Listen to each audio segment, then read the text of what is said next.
Hey guys, tonight, we travel far back in time. No, not to the age of dinosaurs or futuristic space colonies, but to something possibly more terrifying: medieval Europe.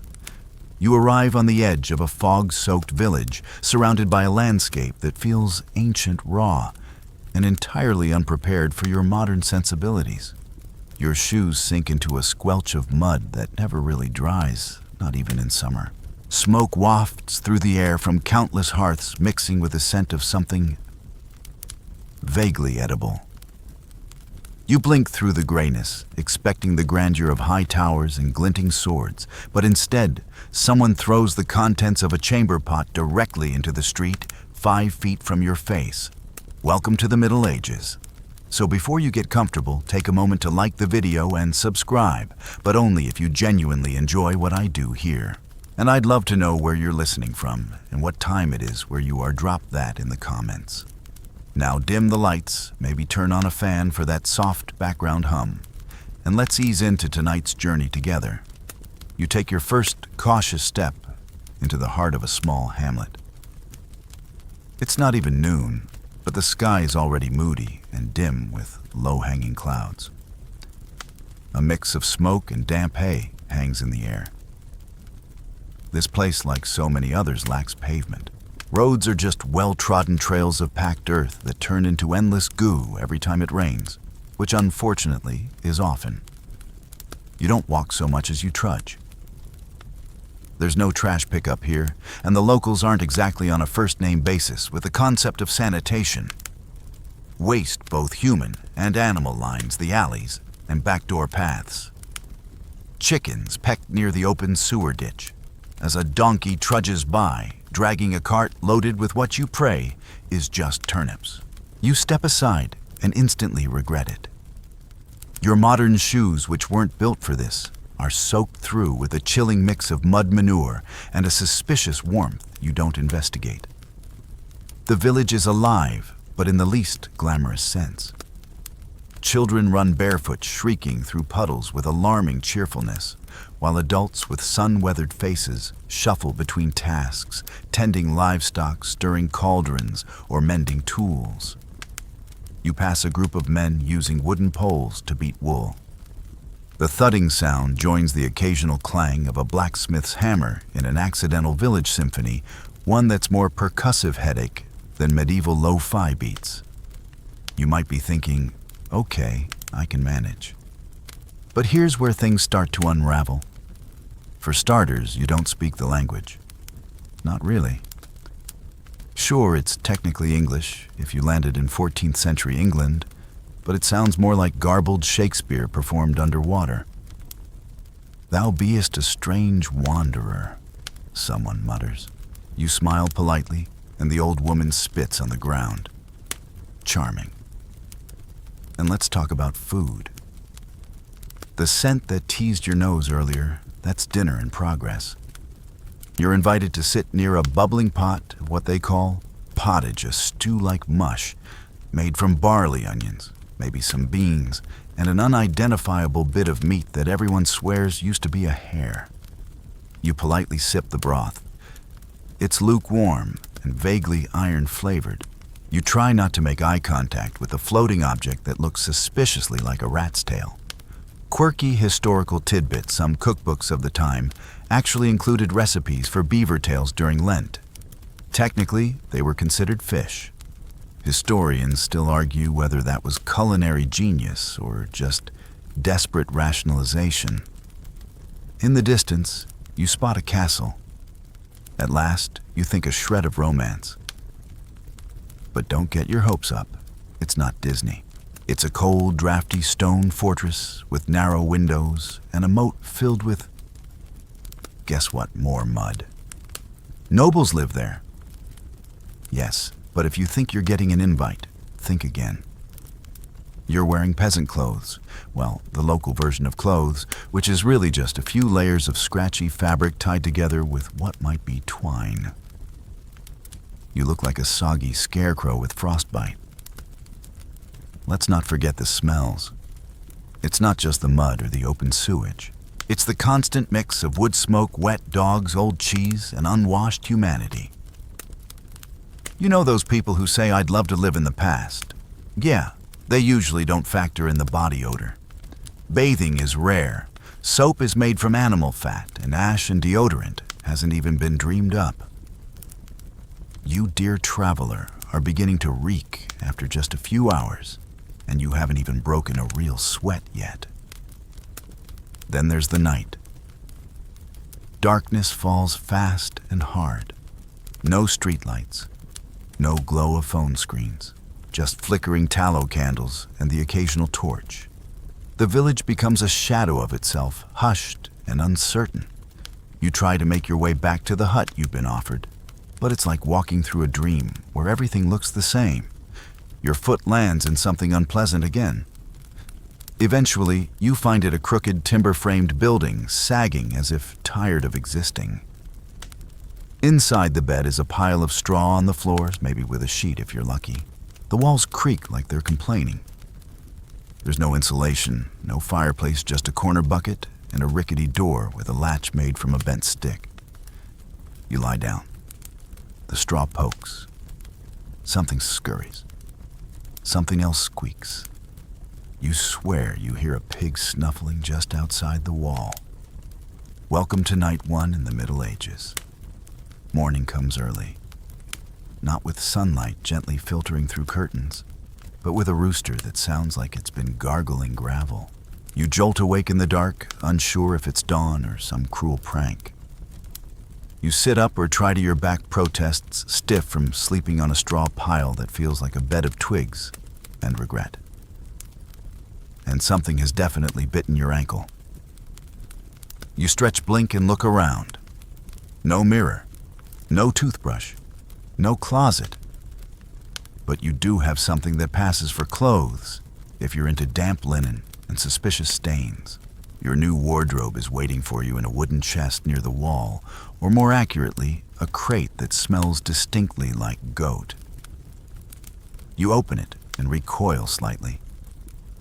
Everything inside looks like it's been worn for 12 years straight by the same sweaty person.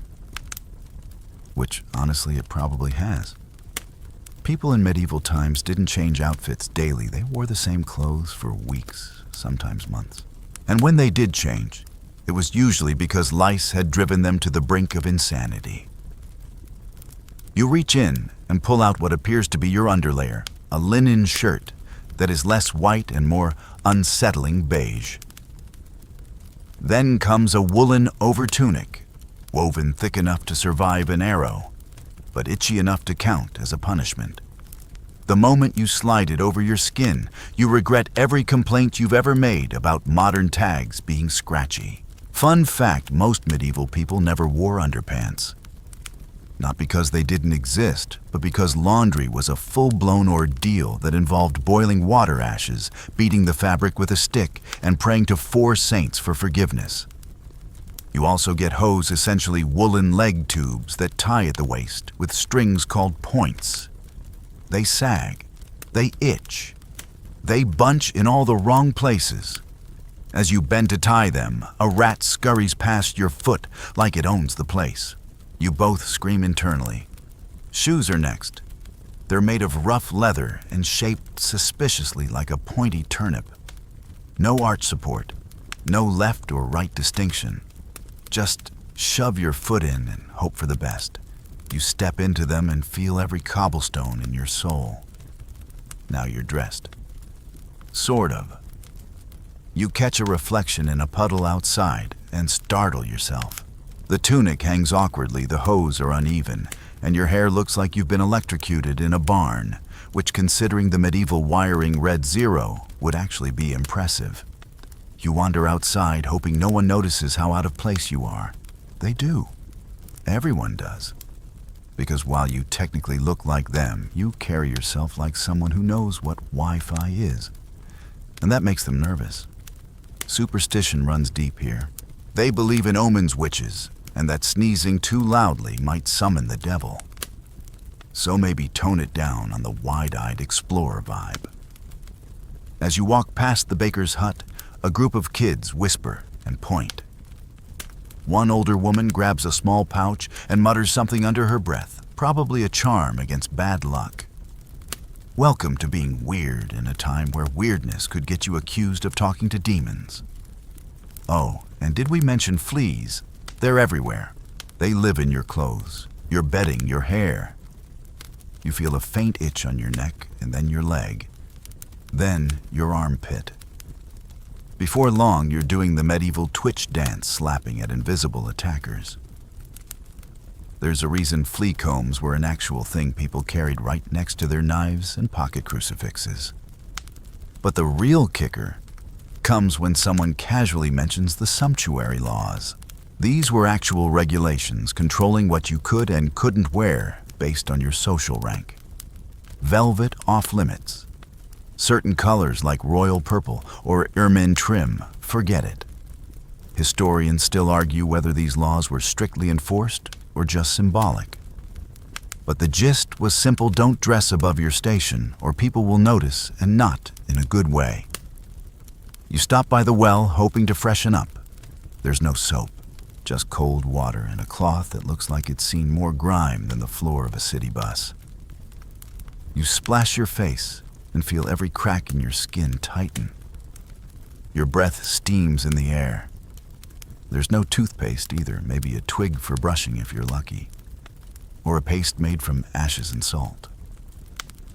One popular method involved rubbing your teeth with crushed mint leaves and charcoal. Delightful.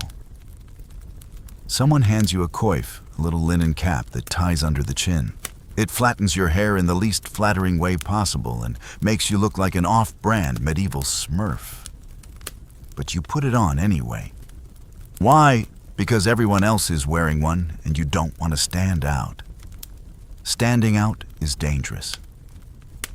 As you shuffle off toward your assigned task, we'll get to that joy in the next section. You pass a man urinating against a barn wall. He nods politely. You nod back. No one seems fazed. Privacy isn't really a concept yet, at least not for peasants. Baths, if you get them, are communal. Outhouses rare. Most people just use the alley, or if they're feeling fancy, a wooden bucket in the corner. And here's a quirky little detail: people believed that wearing certain herbs or amulets in your clothing would protect you from disease or evil spirits. Lavender sewn into a collar. A dried frog foot pinned to your belt. You catch sight of a boy with a small pouch dangling from his neck. Inside, he whispers, is crushed garlic and a piece of his grandmother's hair. Keeps the pox away, he says proudly. You nod again. You're learning not to ask questions. As the morning sun rises, a pale, half-hearted glow, you realize something humbling. This is just the beginning of your day. You've barely made it through getting dressed. You haven't eaten, you haven't worked, you haven't even tried to find a bathroom. But you have acquired one impressive truth: clothing in the Middle Ages was less about fashion and more about survival. Layers to guard against the cold, caps to shield from lice, shoes to protect your feet from waste, even if they don't quite succeed. And the smell, oh, the smell is now part of you. Your stomach growls, loudly, that awkward kind of growl that makes birds scatter and sheep raise their woolly eyebrows. Unfortunately, breakfast in the medieval world is not a feast. It's more of a survival checkpoint. And you're about to learn exactly what it means to break your fast when everything tastes like yesterday's barn. You head toward the hearth in the center of your host's hut, a smoky, soot-stained fireplace that never really goes out. A pot hangs over a bed of low embers, bubbling with something grayish and stubbornly unappetizing.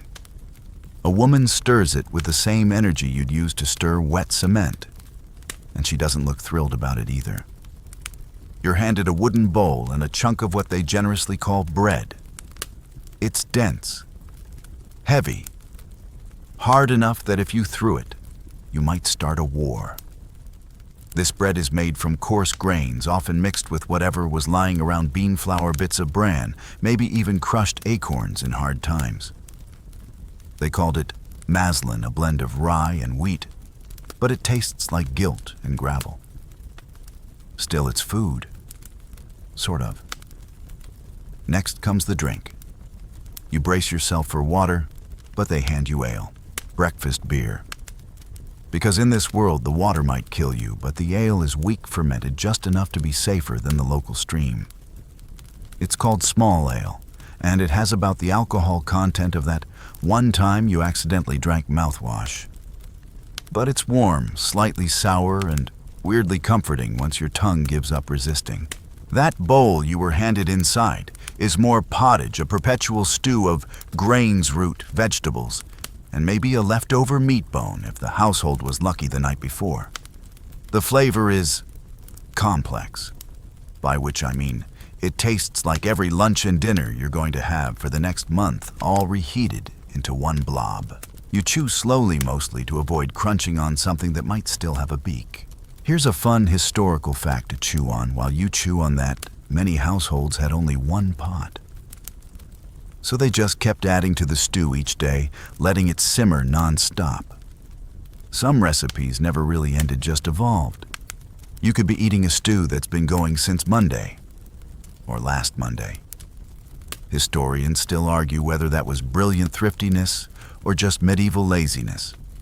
You take another bite. There's something chewy in it. You decide not to ask.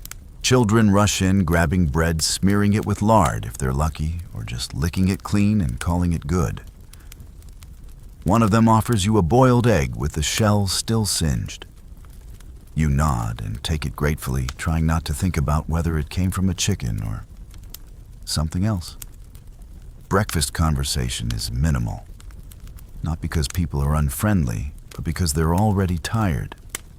Dawn means chores, and chores mean sweat, mud, and aching joints. You overhear someone discussing the local harvest yields, which apparently weren't great because the barley rotted in the rain. Again. A few mutter about wolves seen in the woods. One man boasts about catching 5 rats in his cellar and calls it a blessing. You finish your meal and notice there's no napkin, no hand washing station, no dish soap. You just wipe your hands on your tunic like everyone else. It's communal hygiene at its most optimistic. Someone points toward the communal oven at the edge of the village. It's a stone behemoth that serves as the lifeblood of local baking. Villagers bring their dough to be cooked here, often marked with personalized symbols, so they know whose loaf is whose. One guy uses a triple cross. Another carves a crude owl into his dough. You think about marking yours with a smiley face, but decide against it, which accusations come easy these days. Speaking of dough, not everyone has access to good flour. The miller controls that, and he takes a generous cut for himself. The town's economy runs on barter, not coins. You trade what you have, maybe a chicken or a day of your time, for essentials. You, however, don't have anything yet. So you're operating on borrowed kindness and confused looks. As you walk through the village after eating, you spot someone scraping moss off the side of a tree and putting it into a small pouch. Curious, you ask. They tell you it's for flavoring bread in lean times. That's not even a joke. People got creative. Tree bark nettles, even ground up bones, were used in hard years to stretch meals. Medieval creativity wasn't about taste. It was about not starving. And then there's fasting.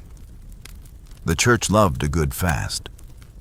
Depending on the calendar, people might fast twice a week, not including Lent. But fasting didn't always mean eating nothing. It just meant no meat or dairy. So you'd get fish, or eels, or beaver. Yes, beaver. Apparently, it was classified as a fish by clever theologians because it swam. Historians still argue whether that was holy loopholing or just a medieval craving for tail meat.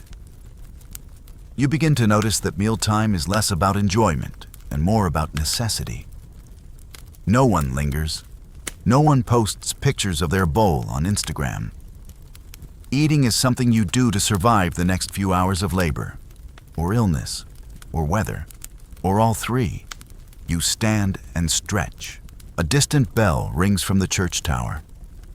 Time to work, time to labor, time to earn the next bowl of barley and beak. But as you walk away, rubbing your now ale-moistened lips and dodging a goose that seems unusually aggressive, you realize something oddly beautiful.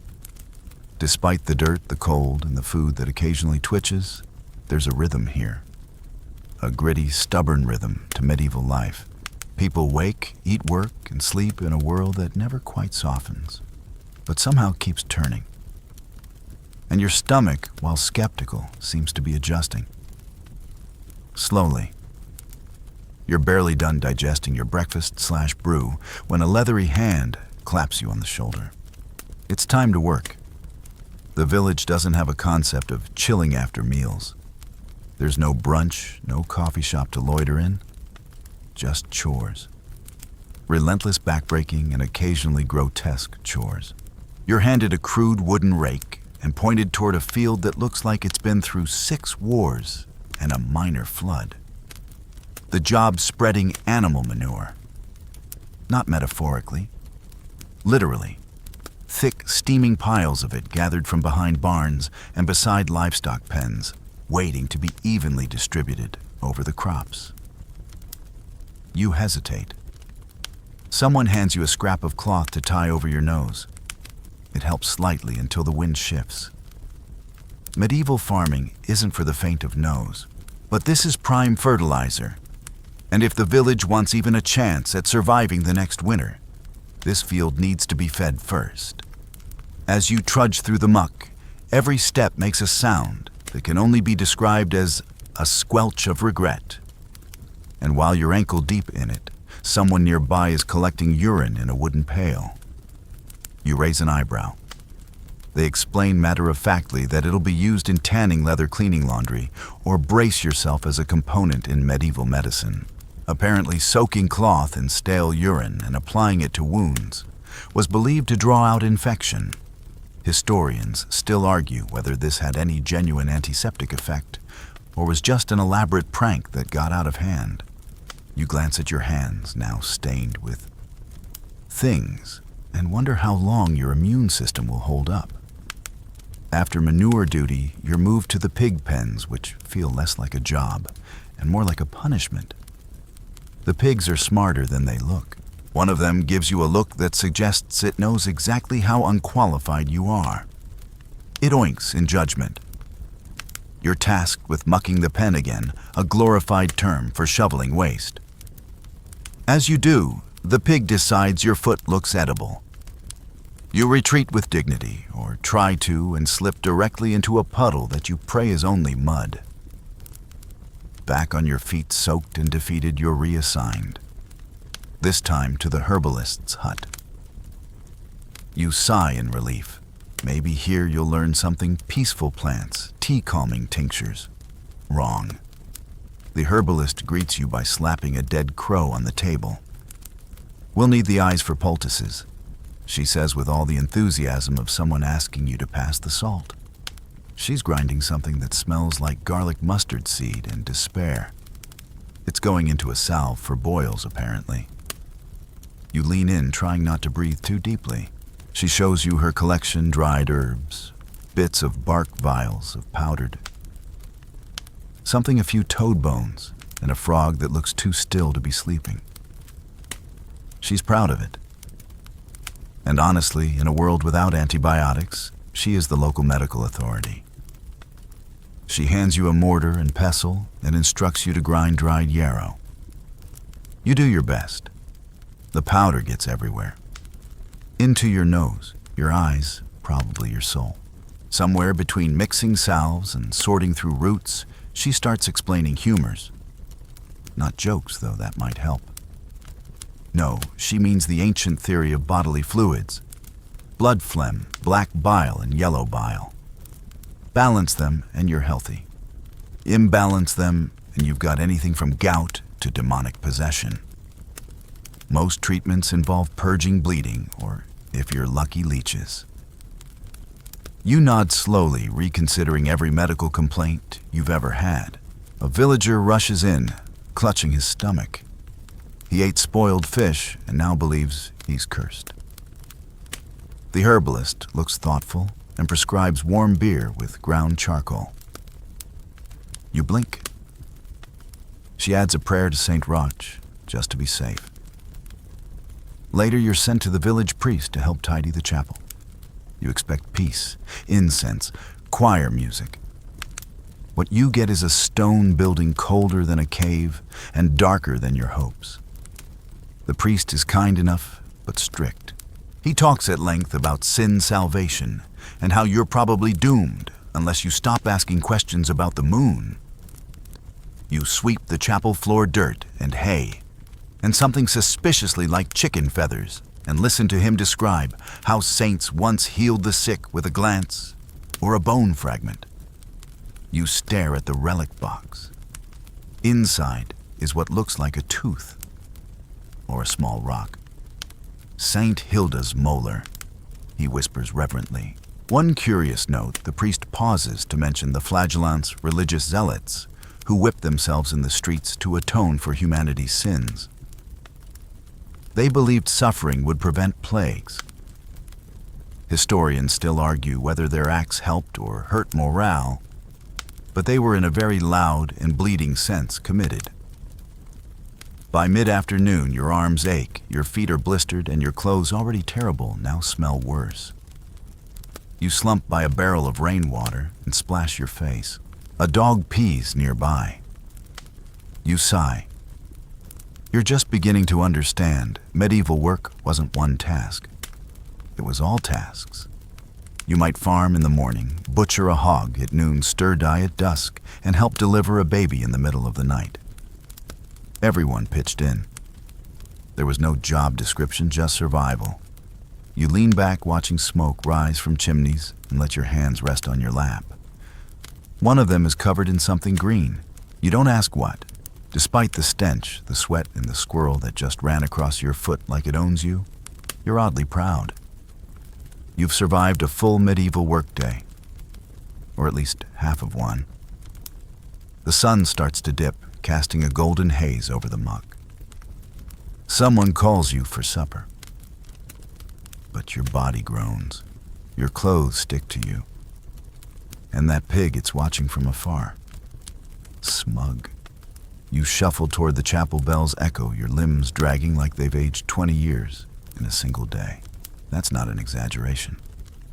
You feel every hour in your bones. Your clothes are stiff with dried sweat and mystery fluids, and your shoes, already more decorative than functional, have rubbed your heels raw. But there's no time to wallow. The church is calling, and in this world you answer. Religion isn't just a Sunday thing here. It's the rhythm that dictates your entire life. The days are marked by bells, matins, lauds, prime terce. You lose track after about 4. Every few hours, there's another pause for prayer or penance, even if you're still picking straw out of your ears. As you step inside the village church, your eyes adjust to the gloom. It's small by cathedral standards, but grand compared to the huts outside. Thick stone walls trap the chill. The air smells of incense and damp wood. Candles flicker in iron holders, casting shadows that seem to move on their own. A painted wooden Christ stares down at you, eyes gentle and vaguely exhausted. You relate. Everyone bows or kneels. You follow awkwardly, trying to mimic their movements without looking like you're inventing a new interpretive dance. The pews are just planks, no cushions, no backs. Your knees touch cold stone as a monk chants in Latin. You have no idea what he's saying. But the drone is oddly soothing, like a Gregorian lullaby. The sermon begins. The priest, robed in wool and wisdom, speaks with a fire that could probably melt a lesser sinner. He warns of temptation, idleness, and that time a woman in the next village danced on a Sunday and then got struck by lightning. Coincidence, maybe. But no one here's taking chances. You glance around. The congregation is a sea of bowed heads and clasped hands. Faith isn't a hobby here. It's a survival strategy. Because when the world is this dangerous, dirty, and unpredictable, You need something bigger than yourself to believe in, even if that something comes with tithes and an impressive collection of saint bones. A man beside you whispers about relics. He claims the church down the road has a piece of St. Peter's kneecap. Miraculous, he says. Healed my cousin's goat. You nod respectfully. You're ushered out for vespers and evening prayer outside beneath the twilight sky. The stars are just beginning to prick through the gloom, and for a moment, the world is quiet. Peaceful. You feel a strange connection to these people bound together by mud meals and muttered prayers. But just as you're relaxing into the holy vibe, a bell tolls, and it's time to clean the sacred stones. Again. This time you're assigned to help scrub the church floor with sand and a rag. Yes, sand. It's how they scoured rough surfaces. You get on your hands and knees, joining a few villagers in what feels like religious cardio. Your back protests. Your knees weep. But the priest beams approvingly, which in this world is as close to a performance review as you're going to get. As you wipe grit across stone, someone tells you about a recent exorcism in a nearby town. A teenage girl started speaking in tongues and spitting frogs. The village brought in 2 priests, a chicken, and a blessed ladle. The outcome mixed. Historians still argue whether these episodes were genuine possession mass hysteria or some very dramatic food poisoning. A woman enters with a bundle of herbs and begins to sprinkle them near the altar. She mutters a chant under her breath. You ask what it's for. She replies, to keep out devils and rats. You want to ask if it works on pig-related trauma, but decide against it. You start noticing small details, the carved edges of a wooden lectern, worn smooth by team initials, etched into the pews by bored children, and a faded mural showing angels with faces that look eerily like local villagers. You wonder if this was a medieval form of Instagram tagging. As night truly settles, the priest leads a final chant in the graveyard outside. Yes, you heard that right. The graveyard. Because in the Middle Ages, most churches were surrounded by their own personal collection of headstones. It's considered holy ground. You tread lightly, careful not to trip over anyone resting in peace. The group chants softly beneath the stars. You watch their breath mist in the cold air, their voices rising and falling like a gentle tide. The atmosphere is both haunting and oddly comforting, like a lullaby sung by ghosts. You glance down at the graves. The dates, those that are legible, are reminders that most people didn't make it to 40. Life expectancy was grim, especially with famine disease and dental care that involved pliers and screaming. You join the final amen, your voice cracking. Not out of piety necessarily, but out of sheer exhaustion. The ceremony ends, and you're offered a small, blessed wafer. It tastes like dry paper. Holy paper. You smile politely. As you leave the chapel grounds, you spot a wooden post with iron rings. Someone explains it's the village's pillory used for public shame. Miss a tithe, gossip too much, steal a chicken into the stocks you go. That's entertainment, someone jokes. You hope they're joking. The bells toll again, deeper now. Slower. Night is officially upon you. You limp back toward your hovel, tired in every cell of your body. The chill settles into your bones. Your coif feels like a wet sock, but you made it through a medieval religious day without catching fire or being mistaken for a heretic. And you even managed to sing. You wake up groggy, disoriented, and slightly damp. Again. The fire in your hut burned out hours ago, and there's a crust of frost along the inside of the window shutters. Your breath fogs the air in little puffs. Every joint complains as you shift on your straw pallet. Your back is now 30% knots, 70% regrets. But today is different. Today, you're not going to shovel pig droppings or attend another chant marathon. Today, you stub your toe on a rock. And just like that, you've earned your ticket to the medieval healthcare system. At first, you try to ignore it. You limp around, pretending you're fine, even as your toenail turns an impressive shade of blue. But someone notices you hobbling. And before you can say it's nothing, you're being dragged to the village healer, a person whose medical kit consists of a rusty blade, a jar of leeches, and a prayer book. She gives your foot a once-over and declares it an imbalance of the humors. That again. You're offered 2 treatment options: bleeding or a hot poultice made of boiled onion skins, moldy bread, and what smells like old vinegar. You choose the poultice. Barely. She slathers it on with the enthusiasm of a child finger painting with gravy. You wince. She smiles. That'll draw out the bad spirits. You don't argue. Because option B involves opening a vein with a tool that looks suspiciously like a garden spade. Bloodletting was the gold standard back then. People believed that illnesses stemmed from too much blood or the wrong kind, so doctors or barber surgeons, because why not mix haircuts and surgery would drain you to health. Historians still argue whether this did anything besides weaken people further, but it was all the rage. Speaking of rage, here come the leeches. The healer insists they're excellent for balancing hot and cold humors. She plops 2 onto your leg. You watch them latch on with a slow horror usually reserved for shark movies. They writhe. They suck. You try not to cry. She hums a cheerful tune and walks off to tend to someone coughing up blood into a rag. You reconsider your position on time travel. A boy nearby has a toothache. The healer pulls out a pair of iron tongs and a wooden block. "Bite this," she says. He hesitates. She doesn't. One yank and a scream later, the tooth is out, and so is a fair amount of blood. She hands him a sprig of sage and a sip of strong ale. Dental insurance, medieval edition. Another man arrives covered in rashes. She dabs him with honey mixed with ashes and goose grease. For the skin, she tells you, keeps the fire in the blood from escaping.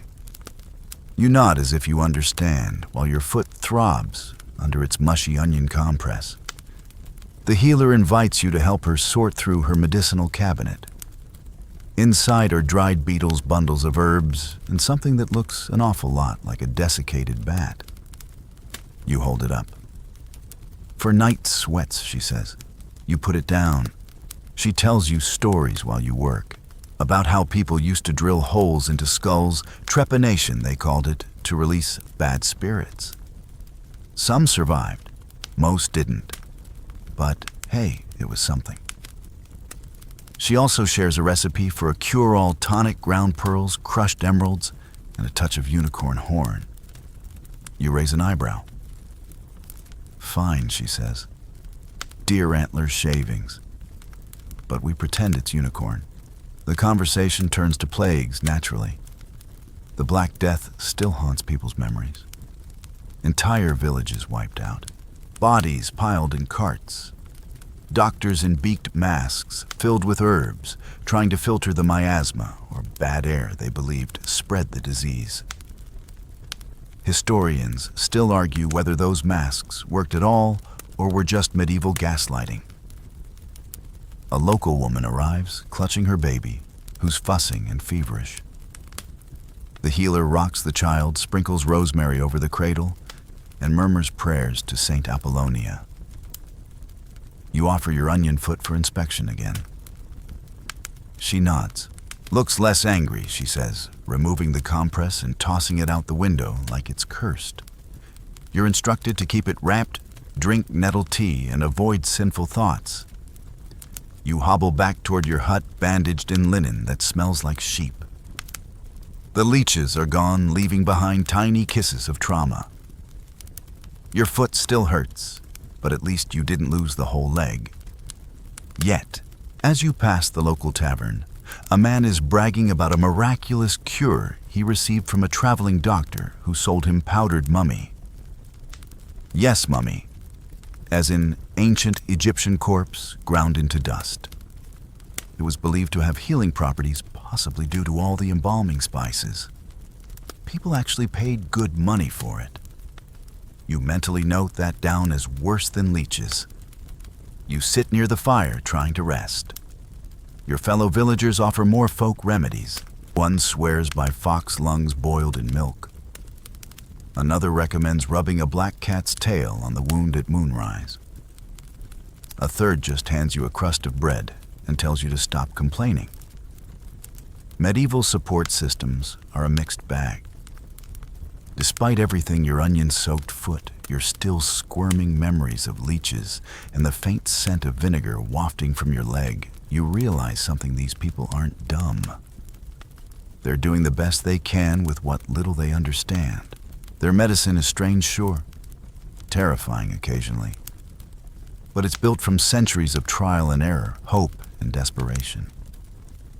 And the strangest part, sometimes it actually works. You lie down, careful not to bump your toe. The night is quiet. You think about antibiotics, anesthesia, and how lucky you are to be from a time where surgery doesn't involve prayers and screaming. But also, how wild it is that some of these old practices pave the way for modern medicine. As you drift off, one final thought occurs. You may have survived medieval healthcare, but tomorrow you'll probably catch the plague just by sharing a cup. Sweet dreams. You wake to the faint sound of music, sort of. It's hard to tell whether it's singing, shouting, or someone playing the bagpipes very, very badly. You limp toward the noise, your onion foot still wrapped and throbbing like a haunted drumbeat. A boy runs past, holding what looks like a dead ferret tied to a stick, laughing like it's the best day of his life. You squint. Apparently it's fair day, or punishment day. It's hard to tell the difference. You make your way to the village green, where a crowd has gathered. There's a wooden platform in the center, and atop it, a man is locked in the stocks, his hands and head trapped between two wooden beams. Children throw turnips at him. Someone's dog joins in by peeing nearby. You ask what he did. Cursed his neighbor's sheep, someone says, shrugging. Or maybe just whistled at the wrong time. Historians still argue whether medieval punishments were more about justice or public morale, but either way, the entertainment value was undeniable. You watch as another villager is dragged forward and tied to the post. A sign hangs around his neck.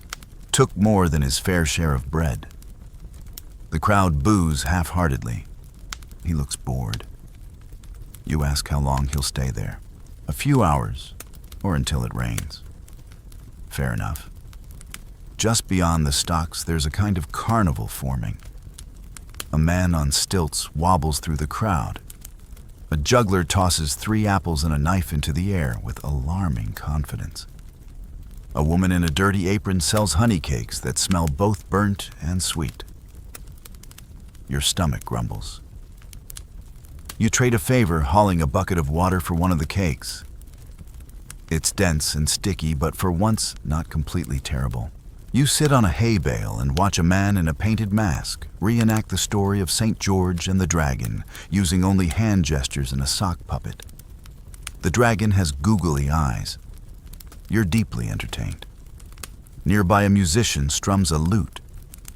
He has 2 strings and half the lyrics, but the crowd claps along anyway. The song is about a woman who fell in love with a man who turned out to be a goose.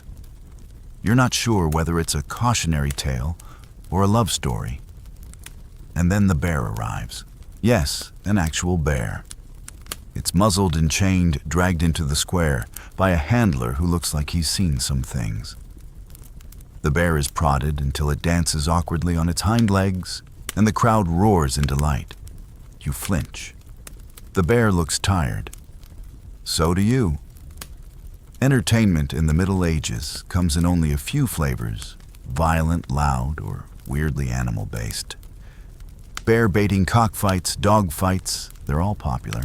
Not to mention the tournaments, which are less like jousting for glory and more like high-speed, lance-based impalement.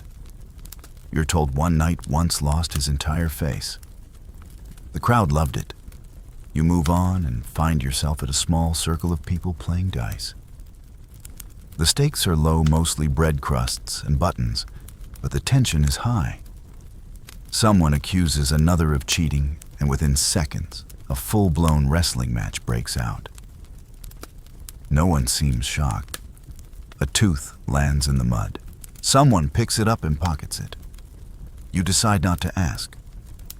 Later, you pass a traveling puppeteer who tells stories using wooden dolls and impressive sound effects involving spoons and a goat. The tale is of a brave knight who defeats a giant with nothing but wit, courage, and a suspiciously modern knowledge of physics. The audience is riveted. You laugh out loud. The puppeteer winks. As dusk approaches, people start to drink. Heavily, ale flows from barrels.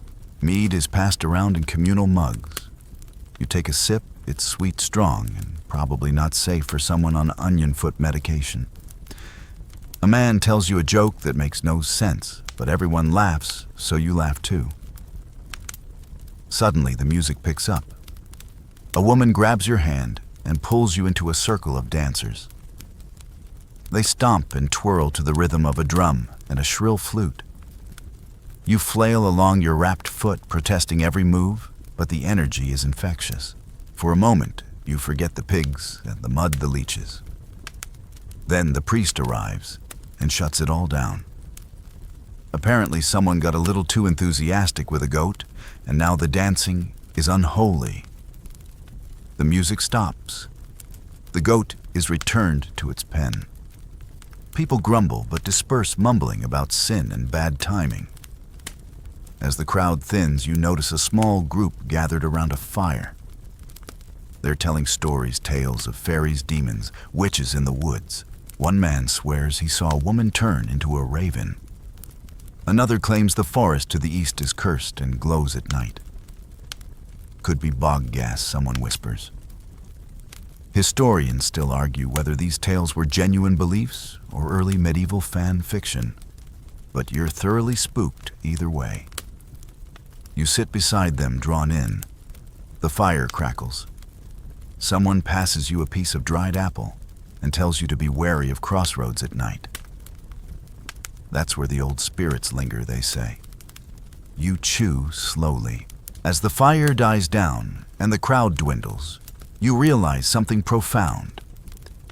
Entertainment here is raw, immediate, and communal. It's not about screens or high production value. It's about togetherness, laughter, and stories passed from mouth to mouth like sacred spells. Sure, some of it involves live bears and questionable hygiene, but there's a kind of magic to it. You limp home under the stars, humming the goose song. You're sore, your foot still wrapped in what may or may not be cheesecloth, and your head slightly spinning from mead, but you're grinning. You might not survive long in medieval times, but for one night you danced badly, laughed loudly, and didn't get put in the stocks. That's a win. You wake up to the charming sensation of something crawling across your forehead. You swat at it lazily, half asleep, until you feel tiny legs. Your eyes snap open. It's a flea, or maybe a louse, or more disturbingly, several. You sit up and scratch at your scalp like a cartoon character with a pest problem. Welcome to hygiene medieval style. You glance around your hut now, fully aware of the living ecosystem sharing your straw bed. The straw itself is dotted with specks of what may be droppings or tiny insect tombstones. You shuffle out of bed scratching as you go, and consider the unfortunate fact that you smell like a fermented stew left out in the sun. Personal hygiene in the Middle Ages was less a daily ritual and more of an annual inconvenience. bathing was infrequent, partly due to cold climates, partly due to laborious logistics, and partly because people were suspicious that water might actually cause illness. You try to remember your last full-body rinse. It might have been 2 sections ago. You head outside where the air at least feels fresh until you pass the latrine trench behind the next hut. You gag. The trench is shallow, uncovered, and communal. People just go there at all hours. The smell is indescribable. You suddenly appreciate the stale scent of your tunic. You spot a woman boiling water in a large pot over a fire. She's making lye soap out of animal fat and wood ash. It smells somewhere between a barbecue and a crime scene. She proudly offers you a chunk. It's gritty off-white and slightly crumbly. You take it gratefully and head to the stream for the most awkward bath of your life. You strip behind a bush modesty after all and step into the freezing water. The shock hits you like betrayal. You scrub furiously with the soap. It lathers just enough to make you question whether it's doing anything. Meanwhile, the lye content burns your eyes, and you spend 5 minutes blinking into the wind while a duck watches you with judgment. Rinsed but not refreshed, you dry off with your own shirt because towels aren't really a thing yet. You redress and realize with a sigh that everything you own still smells like a haunted cellar.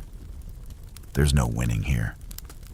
Cleanliness is a moving target, and one that fleas and lice are determined to sabotage. You ask a villager how they deal with the constant infestation. He proudly shows you his secret, a leather pouch filled with herbs, lavender, rosemary, thyme, all pungent and allegedly flea-repellent.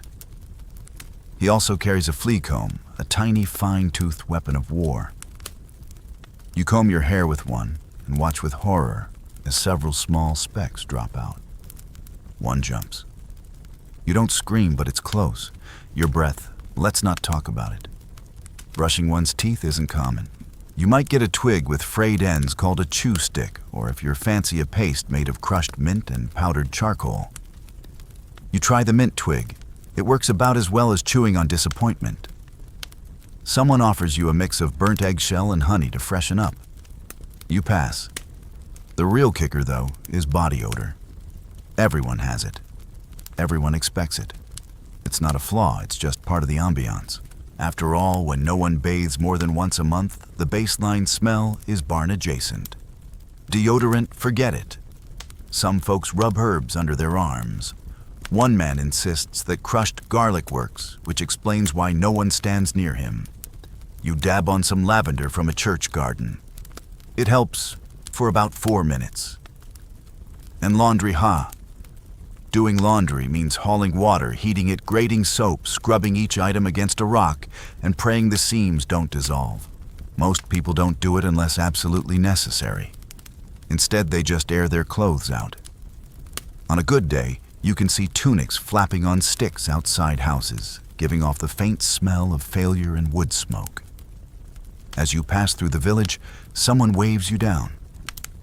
You follow them into a barn where they show you their secret stash scented gloves. Apparently, nobles used to perfume their gloves with cloves rosewater or musk to mask the general stench of society. You try them on. They smell like crushed roses and moldy apples. Better than your hands, at least. There's also the curious case of cosmetics. While rare among peasants, some people, especially in cities, used mixtures of lead and vinegar to whiten their faces. It gave them that coveted pale, I definitely don't work in a field all day look. Unfortunately, it also gave them lead poisoning. Historians still argue whether people knew the risks or just liked glowing ominously. By midday, you've fully surrendered to the medieval scentscape. You no longer flinch at the smell of goat.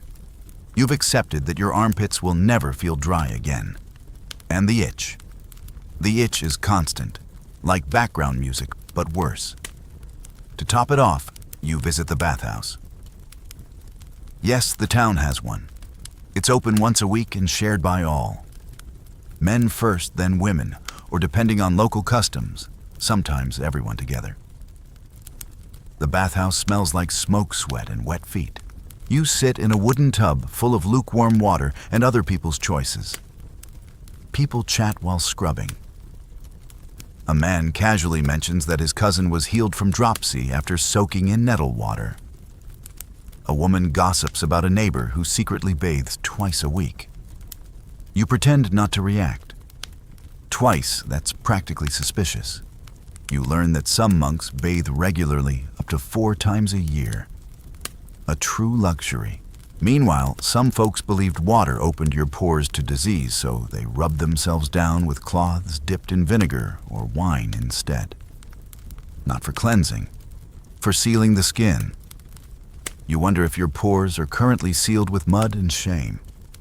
By nightfall, you're back in your hut. Freshish, dryish, still a little itchy. But the smell has dulled. Either that or your nose has just given up. You lie back on your flea-friendly straw, listening to the soft whistle of wind through the shutter cracks. And in this moment, you find yourself strangely content. You've bathed, you've combed, you've scrubbed and dabbed and winced. And sure, you still smell a bit like wet dog with notes of onion and regret, but that's normal now. You belong here, sort of. You're just stepping out into the morning fog, adjusting your coif, and scratching the flea bite behind your ear when someone points at you. Not in a friendly, hey buddy kind of way. No, this is the accusatory point of a villager whose eyebrows are furrowed in deep suspicion. 2 others turn. Then 4. Within moments, a small crowd has formed. You've been accused of witchcraft. Now, before you panic, take a breath. This is not because you conjured fire from your fingertips or turned anyone into a newt. It's probably because you sneezed twice in a row, or because you sleep through church bells, or most likely because you just don't quite fit. In a world where everyone knows everyone's business, being a little off is all it takes. And you, my sweet time-traveling misfit, are way off. Someone whispers that they saw you talking to the herbalist. Another claims you have strange dreams and mutter in your sleep. A third says your hands are always cold, which clearly means you consort with demons. You open your mouth to defend yourself, but stop. Because you realize nothing you say will help right now. You're marched to the church square where the local priest looks you over like a slightly bruised apple. He sighs. Another one. You wonder how often this happens. Spoiler often. He begins a series of questions. Do you know any charms? Have you ever cursed a cow? Can you recite the Lord's Prayer without stumbling? That last one's the big one. Many believed witches couldn't say it correctly. You try but trip over the Latin halfway through. The crowd gasps. You consider faking a faint. Too late. They decide you need to be tested. Now, there were many ways to test for witchcraft in the Middle Ages. None of them involved science. Most involved water fire or the kind of logic that makes you question how humanity ever invented the telescope. You're led to a small clearing near a stream. A wooden stool waits beside the water. Someone brings a long rope. You don't like where this is going. Here's how the water test works. If you float, you're guilty. If you sink, you're innocent. Simple, right? Except for the part where sinking usually means drowning. Historians still argue whether this was ever meant to be fatal or just terrifying. But in practice, it rarely ended well. You try to protest. I'm not a witch, you cry. Someone yells, that's exactly what a witch would say. You blink slowly. It's going to be that kind of day. They tie your ankles, then your wrists. You're lowered onto the stool. A hush falls over the crowd. Children peek through their fingers. An old woman clutches a cross and mutters furiously. A goat sneezes. You're gently rolled into the water. The cold shocks your lungs. You sink like a very confused sack of onions. For a moment, everything is quiet. Then strong arms yank you back up, spluttering and gasping. You made it. You sank. Congratulations, you're not a witch. Except now you're freezing, humiliated, and wet from head to toe. A blanket is thrown over your shoulders. Someone hands you a cup of warm ale. It's a weirdly tender gesture, all things considered. One man claps you on the back and says, "You did better than Agnes." She screamed the whole way. Back in the village, people now look at you differently. Not exactly friendly, but less murderous. You've passed a rite of suspicion. Survived trial by superstition. Later, the herbalist finds you and hands you a small pouch of dried herbs. For strength, she says. You thank her, then hide it quickly.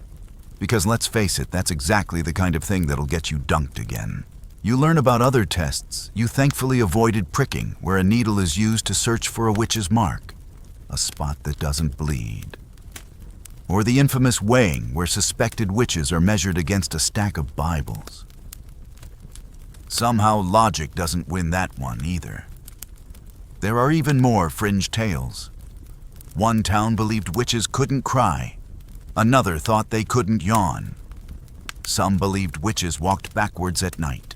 You resist the urge to do anything interesting for the rest of the day, lest someone notice your eyebrows arch a little too curiously.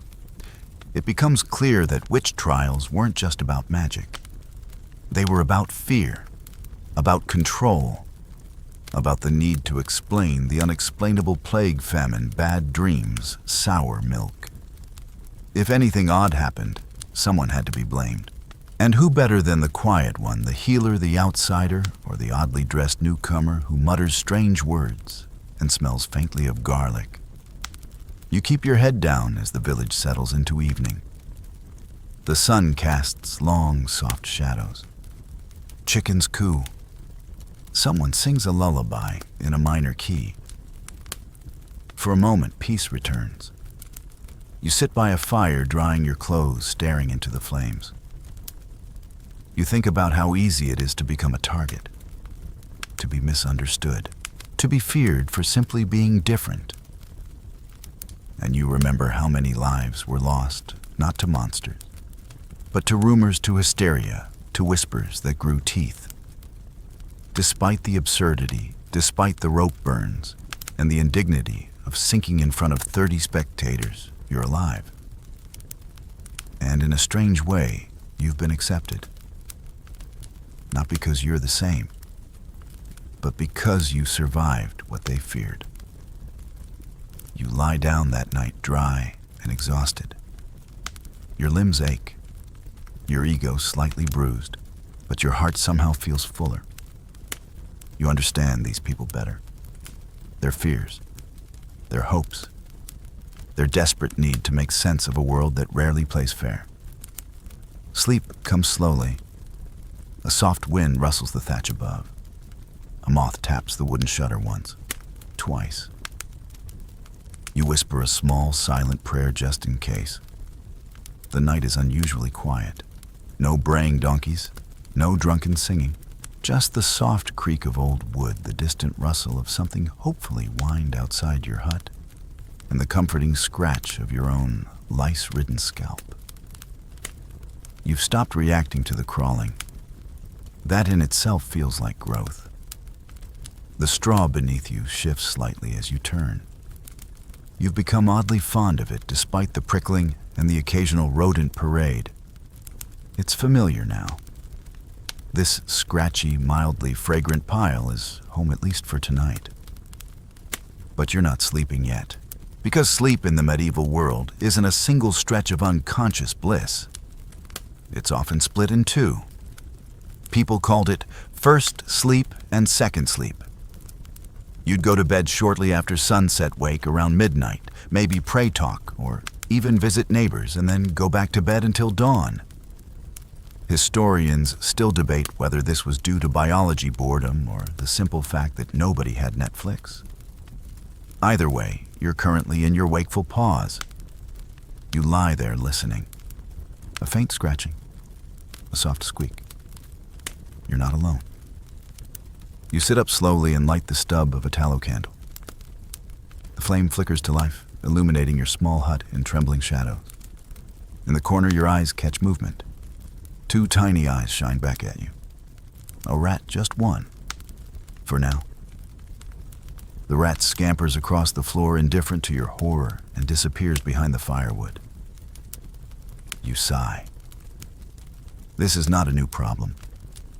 You're told the rats come at night because it's warmer indoors, and also because you spilled some of that questionable pottage near your bedding yesterday. Rookie mistake. You pull your blanket tighter.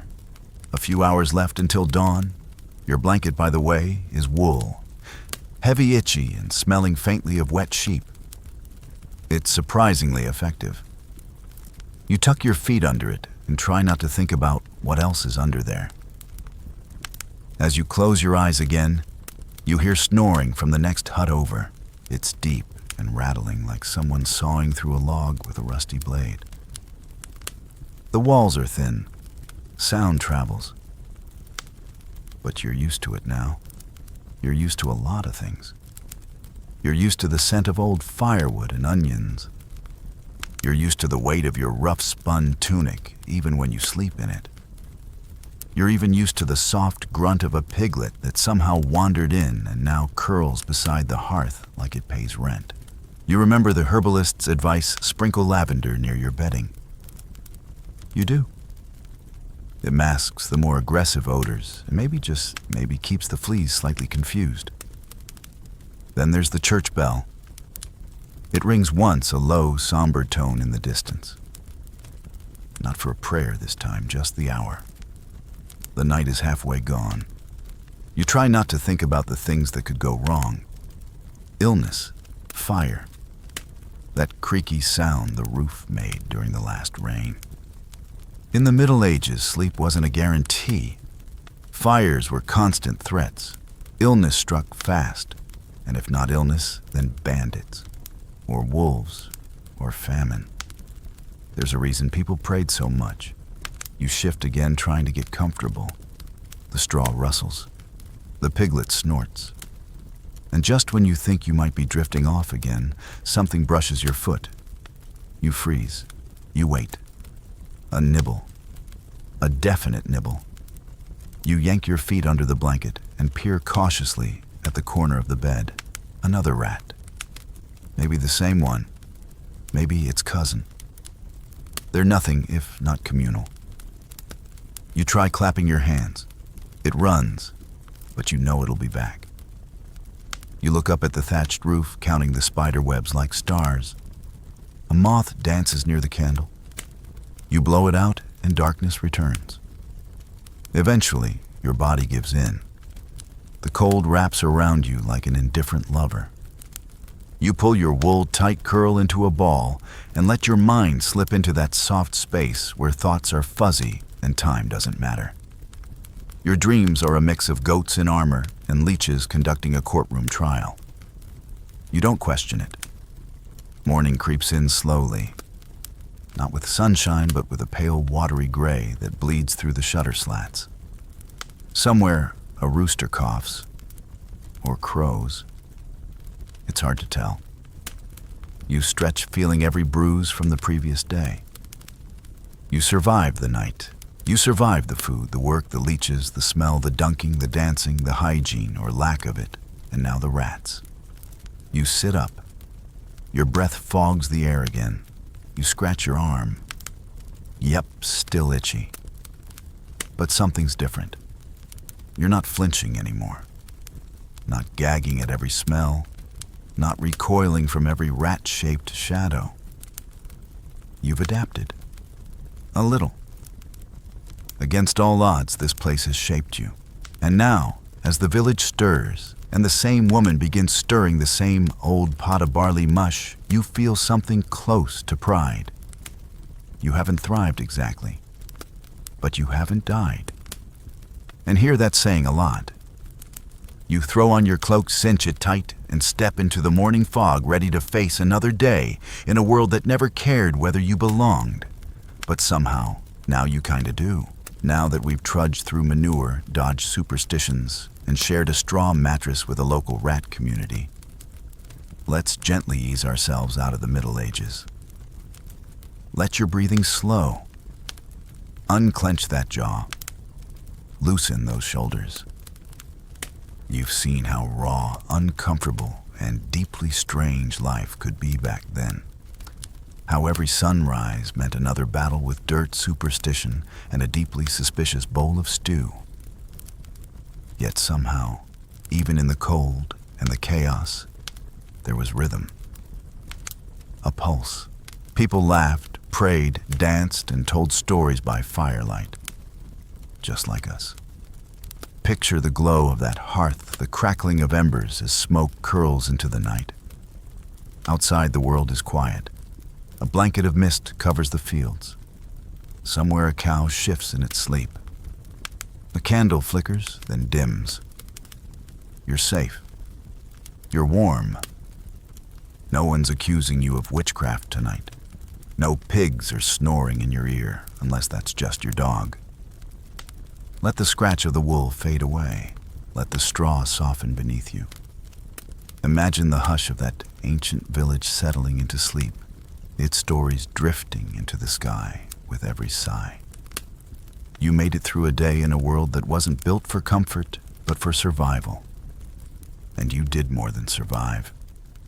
You listened, you laughed, you danced with fleas and kept your sense of humor. That's no small feat. Now take a slow, deep breath. Let it go. And another. With every exhale, let the sounds of medieval life drift farther and farther away, until all that's left is the soft hum of now. You're here. You're safe. You're resting. Good night, traveler. Sweet dreams.